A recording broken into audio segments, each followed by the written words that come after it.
pound AUD. Let's get the show on the road over here. All right, so pound AUD here, beginning of the week.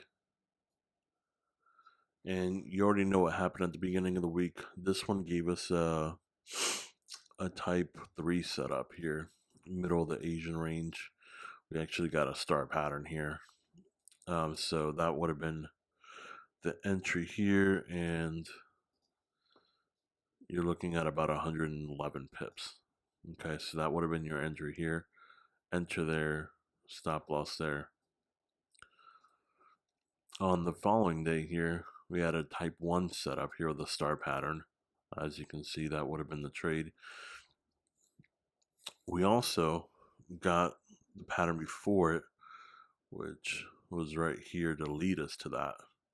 So that would have been a nice little trade also. And so that's 100. Check this out. So that's 100 pips there, and then another 100 on the way down. That would have been ridiculously awesome. So 2 trades back to back on pound AUD, W formation type 2 setup, and then also this type 1 setup over here as well. So pretty cool.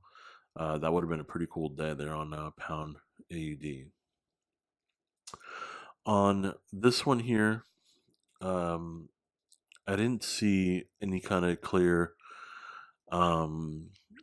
setup besides this star pattern down here at the second half of London that went straight to water.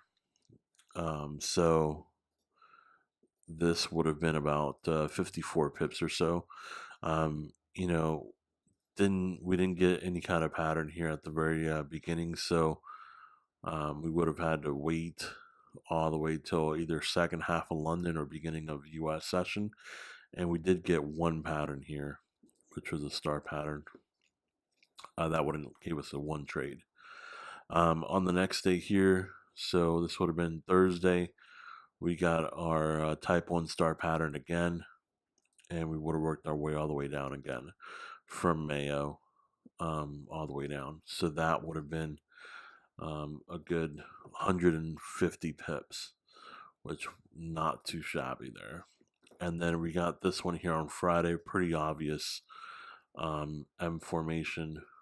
You know, that would have been the trade there, and you would have been looking at another 134 pips. So I know that over the last couple weeks, some of you guys have been trading pound AUD. It's been very, very profitable, and really it was just mostly all sells. If you look at it on a bigger